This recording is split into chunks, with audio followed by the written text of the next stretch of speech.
Hello students, today we will discuss the lesson number 3rd of 6th class. Lesson number 3rd, components of a computer. First, computer and inside P. Let us look at an available computer.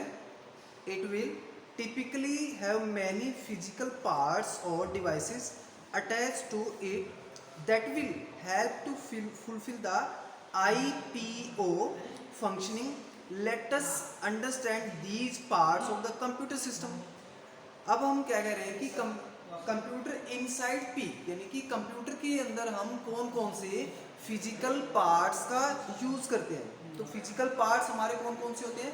Keyboard, mouse, printer, screen, CPU, speaker, monitor, CPU and etcetera. जैसे कि हमने figure में देखा है कि the given figure display A fully functional system that you may see at your home at school। अब ये system हम कहाँ यूज करते हैं? स्कूल के अंदर और होम के अंदर यानी कि घरों के अंदर। In the figure you can notice a keyboard and A mouse. These are the devices which help us to provide input to computer about what to do. These collectively form a group of devices known as input device।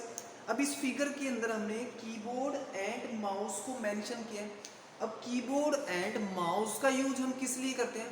किसी भी information को या किसी भी data को या किसी भी प्रोग्राम को कंप्यूटर के अंदर एंटर करने के लिए हम कीबोर्ड एंड माउस का यूज करते हैं। And next, you can also notice a screen and printer. These are the devices which display the result of instruction that we provide to the computer। अब इस figure के अंदर हमारे पास screen and printer का use किया है। अब screen and printer का यूज हम किस लिए करते हैं? जो डेटा हमने कंप्यूटर के अंदर एंटर किया था उसी डेटा को हमने डिस्प्ले पर लाने के लिए, उसी डेटा को देखने के लिए हम किसका यूज करते हैं? स्क्रीन का एंड प्रिंटर का यूज करते हैं। And as you already know, the central devices CPU is the key to computer working. Without this all the other parts useless। Every task performed on the computer use the input process output cycle of the CPU। अब computer के अंदर हम CPU का use करते हैं। What is the full form of CPU? CPU is the full form of central processing unit and CPU is the brain of the computer। यानी कि CPU क्या होता है? कंप्यूटर का एक ब्रेन होता है जो क्या करता है? डेटा प्रोवाइड करता है। किसको? कंप्यूटर को प्रोवाइड करता है। So there must be devices with which we can the data in a computer, then must be devices which can be process the data provided, and there must be devices which can display or print the result। अब CPU क्या करता है? जो input का data है उसी data को किस में कन्वर्ट करता है? आउटपुट में कन्वर्ट करता है। वो डाटा को कन्वर्ट कौन कर रहा है? सीपीयू कर रहा है। Next, for example, input data को लेके जा रहा है, डाटा इंस्ट्रक्शन को प्रोसेसिंग यूनिट के अंदर। डाटा यहाँ पे प्रोसेसिंग यूनिट में डाटा क्या हो रहा है? हमारा कन्वर्ट हो रहा है।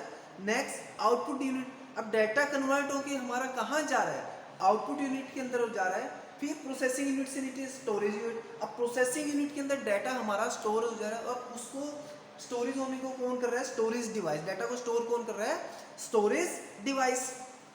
एक computer system consist of following parts. Computer system को कितने पार्ट्स में डिवाइड किया गया? 3 पार्ट्स के अंदर डिवाइड किया। First, input unit, second, output unit and third, processing unit. First, input unit. Data and instruction are very important for the working of a computer। Without them, computation cannot take place। So it is essential for both the data and instruction to be entered into computer।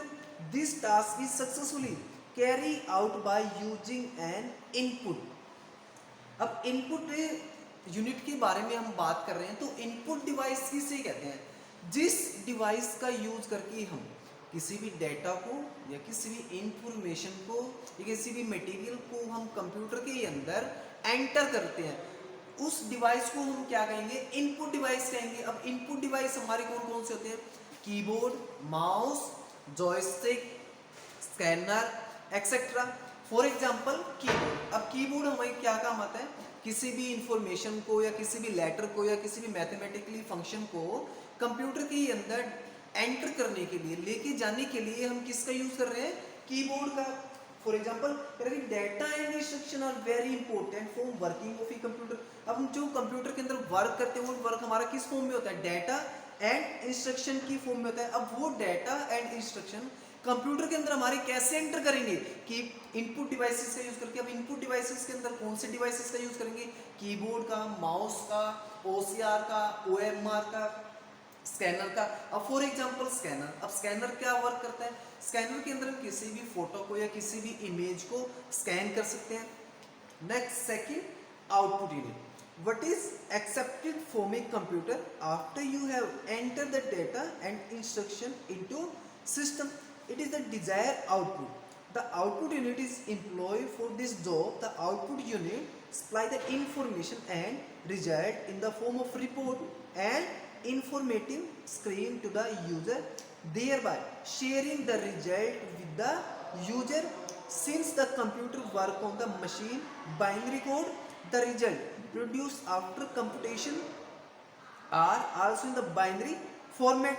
अब output unit के बारे में यदि हम बात कर रहे हैं तो व्हाट इज आउटपुट यूनिट, जो डेटा हमने कंप्यूटर के अंदर एंटर किया था या जो इंफॉर्मेशन हमने कंप्यूटर के अंदर एंटर की थी, अब उसी इंफॉर्मेशन को, उसी डेटा को जिस डिवाइस का यूज करके हम उसे बाहर निकालते हैं, यानी कि प्रिंट आउट लेते हैं या किसी स्क्रीन पर देखते हैं, तो उस डिवाइस को हम क्या कहेंगे, output device. The output device is those device with the help of which we get the information from the computer. This is called output device. For example monitor. अब मॉनिटर क्या काम आता है, किसी भी वीडियो को या किसी भी मूवी को देखने के लिए हम किसका यूज करते हैं, मॉनिटर का, एलईडी का या एलसीडी स्क्रीन का। सेकंड है स्पीकर। अब स्पीकर का यूज किस लिए आता है, किसी भी सॉन्ग्स को सुनने के लिए हम स्पीकर का यूज करते हैं। Third printer. अब प्रिंटर क्या काम करेगा, कोई भी डेटा जो हमने कंप्यूटर के अंदर वर्क किया है या जो डेटा हमने कंप्यूटर के अंदर एंटर किया है, सपोज करते हैं कोई भी लेटर है वो कंप्यूटर के अंदर राइट किया है, अब उसी लेटर को हमने क्या करना है, बाहर निकालना है। तो बाहर निकालने के लिए हम किसका यूज करेंगे, प्रिंटर का। तो प्रिंटर का यूज करके हम डेटा को क्या कर सकते हैं, बाहर निकाल सकते हैं। तो प्रिंटर हमारा क्या हुआ, एक आउटपुट डिवाइस हुआ। तो आउटपुट डिवाइस क्या करता है, जो डेटा हमने कंप्यूटर के अंदर एंटर किया था उसी डेटा की हमें क्या करता है, रिपोर्ट देता है, रिजल्ट देता है। तो जो डिवाइस हमें रिपोर्ट दे रहा है, रिजल्ट दे रहा है, तो उस डिवाइस को हम क्या कहेंगे, आउटपुट डिवाइस कहेंगे। Next, processing unit. The main circuit board of A CPU is as the motherboard. The CPU are generally placed on the motherboard which connect the CPU to input or output device. The CPU is also known as the heart and brain of the computer because its main function is to process the instruction, manage the flow of the information through the computer system and perform the calculation. अब बात करेंगे हम CPU के बारे में, तो सबसे पहले CPU की फुल फॉर्म का हमें पता होना चाहिए कि CPU की फुल फॉर्म क्या होती है। CPU is the full form of central processing unit and it is the brain of the computer. अब CPU को हम क्या कहते हैं, ब्रेन कहते हैं। क्यों, क्योंकि क्या करता है, जितना भी कंप्यूटर के अंदर वर्क होता है, जितनी भी कैलकुलेशंस होती है, जो भी डाटा फ्लो करता है, कंट्रोल करता है, अब उसको मैनेज कौन करता है, उसको मैनेज करता है CPU। मतलब जो भी इनपुट का डाटा है आउटपुट में कन्वर्ट कौन कर रहा है, CPU में, CPU कर रहा है। यानी कि कंप्यूटर के अंदर हमारा जितना भी वर्क होता है उस सभी वर्क को मैनेज कौन कर रहा है, CPU कर रहा है। CPU क्या करेगा, इनपुट डाटा को आउटपुट में कन्वर्ट करता है। तो आउटपुट के अंदर जो डाटा कन्वर्ट कर रहा है वो डाटा कन्वर्ट किसने किया है, वो डाटा कन्वर्ट किया है CPU ने। नेक्स्ट,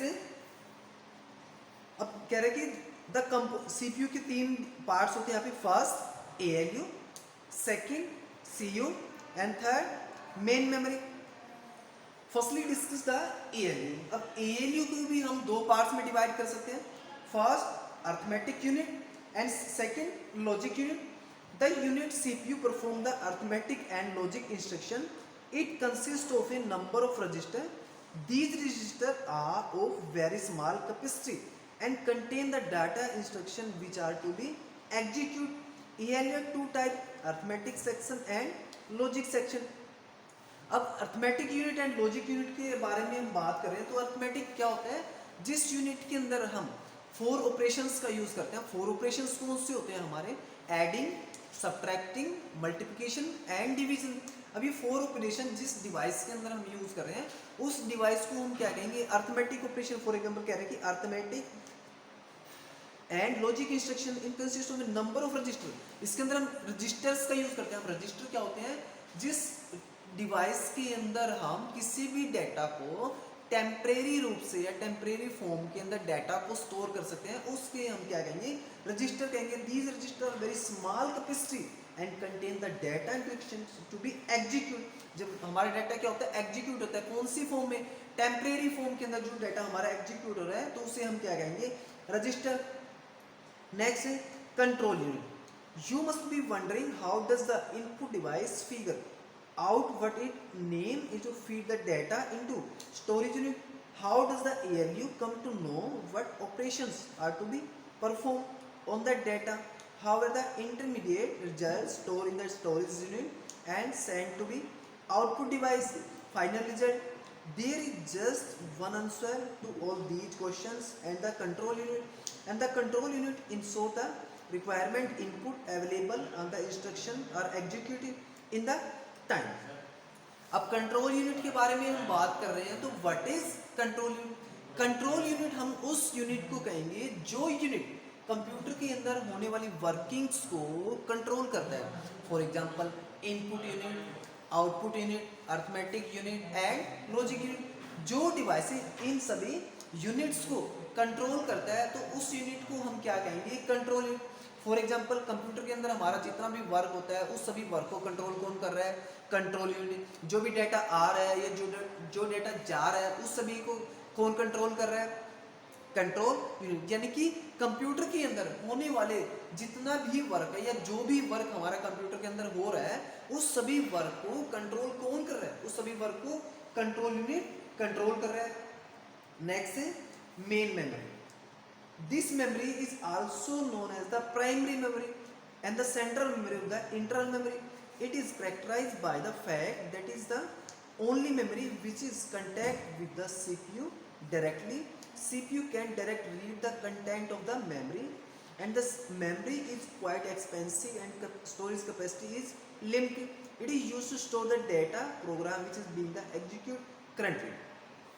अब मेन मेमोरी के बारे में हम बात कर रहे हैं तो मेन मेमोरी को हम प्राइमरी मेमोरी भी कहते हैं। अब प्राइमरी मेमोरी कैसे कहते हैं, क्योंकि इसका यूज हम किसी भी डेटा को या इंफॉर्मेशंस को या इंस्ट्रक्शन को स्टोर करने के लिए करते हैं और इसके अंदर हम किसी भी डेटा को लिमिटेड कैपेसिटी के अंदर डेटा को स्टोर कर सकते हैं और इसके अंदर हम किसी भी डेटा को लिमिटेड कैपेसिटी के अंदर स्टोर कर सकते हैं। और प्राइमरी मेमोरी के अंदर जितना भी हमारे डाटा है वो सीपीयू के साथ कनेक्ट होता है, यानी कि सीपीयू से रिट्रीव हो रहा है जितना भी हमारा डाटा है। और मेन मेमोरी के अंदर जो भी हमारा डाटा है वो टेम्परेरी रूप से स्टोर होता है। टेम्परेरी रूप से स्टोर कैसे होता है, यानी कि फॉर एग्जांपल हम कंप्यूटर के अंदर कोई भी लेटर टाइप कर रहे हैं और सपोज करते हैं कि हमारा कंप्यूटर सिस्टम बीच में शट डाउन हो जाता है तो वो डेटा हमारा सेकेंडरी के अंदर स्टोर न हो कि प्राइमरी के अंदर स्टोर होता है, यानी कि जो डाटा हमारा टेम्परेरी रूप से स्टोर होता है उस मेमोरी को हम क्या कहेंगे, प्राइमरी मेमोरी कहेंगे। ओके, तो आज हमने कौन कौन से टॉपिक रीड किए हैं। First input device, second output device, third CPU, fourth functions of CPU and fifth primary memory. Okay.